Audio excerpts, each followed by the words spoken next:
awe and wonder in your life as you set your eyes on the Lord seated on his throne. Now, simply contemplating the confidence and the control exuding from the King of Kings offers many opportunities to express praise, adoration, and gratitude to him. So let's consider Isaiah's vision of the Lord once again. In the year that King Uzziah died, I saw the Lord high and exalted, seated on a throne, and the train of his robe filled the temple. Above him were seraphim, each with 6 wings.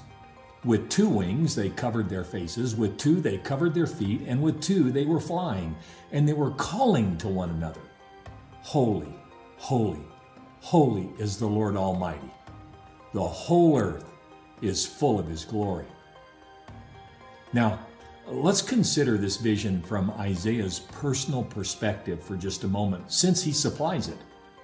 But first of all, notice how he describes the Lord as high and exalted. Now, obviously, this is a statement describing the nature of the Lord, including his greatness as sovereign and sustainer of all creation. He is higher and more exalted than any other by virtue of his authority and role in all that is. Therefore, he is deserving of the praise, honor, and blessing that we've been given the capacity to acknowledge, utter, and express to him alone. So can I ask you something personal?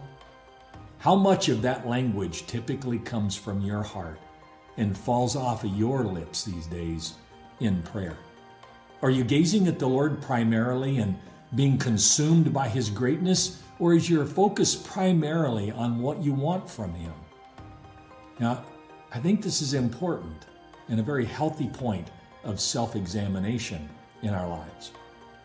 Secondly, I want you to notice how Isaiah's primary field of vision is described in this text. He describes it this way, and the train of his robe filled the temple. Now, obviously, it was the presence of God himself that filled the temple with glory, but all that Isaiah saw was the train, or the hem, the bottom of his robe or garment. Now, what's implied here is that he does not or cannot lift his eyes and take in the magnificence of God himself, quite possibly at the risk of death. Understandable, if the hem of his garment then is all that's radiating his glory in the temple from Isaiah's position. The magnificence of that glory of the one it adorns. So consider this question as we reflect on this incredible scene. Is this the kind of wonder and amazement which you approach the Lord? Jesus, the high and exalted King of Kings, wrapped himself in flesh just like ours and stepped into our environment. The one and only, full of grace and glory and truth, enables us to behold him in all his splendor. So the question is, are you beholding him, that is? Are you learning to gaze upon him in all of his majestic beauty? How can you do that? Well, you know you are when the things of earth grow strangely dim. When the priorities and pressures of this life diminish in comparison to the glory of his presence.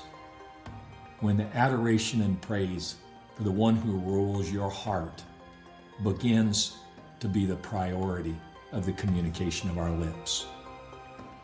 So, may the intensity of his glory fill your heart and minds this weekend and every day, each day, my friends. God bless you as you behold him in all of his glory.